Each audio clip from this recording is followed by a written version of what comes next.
Um, Give me a 10-second overview of who you are and what you've been doing and what you do now.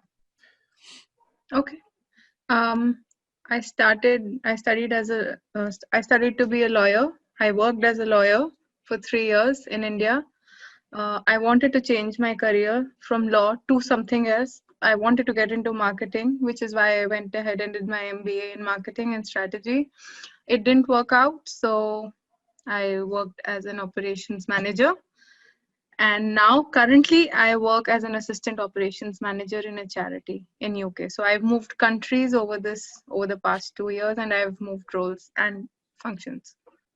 Well, I had been applying to a lot of roles and not really getting either any response, or even after interviewing I was getting rejected. So I think one real problem I was facing was that I was an outsider and did not have any London experience. um, Another thing was also that I did not know how to navigate the London market. And also, I myself was not very sure about where I wanted to be, what I wanted to do, my industry function, etc. I was very anxious, and anxious in the sense that I would start working on one work stream and then jump to another, and my mind was always in an overdrive. So a lot of anxiety Right. and very unsettled. I think what sold me was that when I spoke to you, it was not just about, yeah, we can work on a CV, we can work on some techniques and tactics. Looked like you could solve my problem of also answering what I want to do. Uh, because it's not career coaching, it's very different for people who are very clear about what they want to do in the future. Hmm. It's for people who are wanting to change or do something and define what that something is. It is a mixture of life coaching and career coaching, right? Okay. What obstacles and did you have? also and also I saw, of course, I saw that you were you were carrying out the whole thing, but that you were also associated with Steve. And I saw Steve's credentials, and I saw that he has worked for 20 years or so in this field, and he has done a lot of work, written books, collaborated with a lot of people.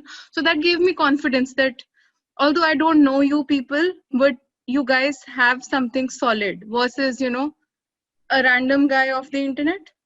So it was very expensive for me, especially because I told you, right, I had not been earning for 2 years. So that was one big obstacle. But what I told myself was that, and also another obstacle was, sorry to jump. Yeah. So the other obstacle was also that I had tried this career coaching with someone else. Right. I told you, right? I was in the midst of it and it wasn't working well. It had been 2-3 weeks that I'd been working with that person, and I was not getting the support that I needed, right? So these were the two obstacles. So I was on the fence. What made me overcome those obstacles? About the money bit, I thought that if it works out, then it is a good investment, right? So I just had to trust someone, right? I was looking for a career coach. If not A, then B. If not B, then C. And so the money part was, uh, I solved the money part by saying that I need this, and if it works out, it is a good investment. I'd had a really bad experience earlier. So what did surprise me was were a lot of personal qualities about you. And by personal qualities, I mean the kind of support you were giving. Um, you were working very hard to support me, and I recognize that you work with a lot of clients. And in spite of that, I saw that you also recognize that timelines are tough when you're in the actual job market. And then, if you said that you're going to do something, you actually did it. And I really respect that. And secondly, the kind of support, not just in the timelines, but the real inputs that you gave on my NHS application. Obviously, that didn't work out, but your inputs I really liked. So that's also something I wasn't surprised, but something I appreciated.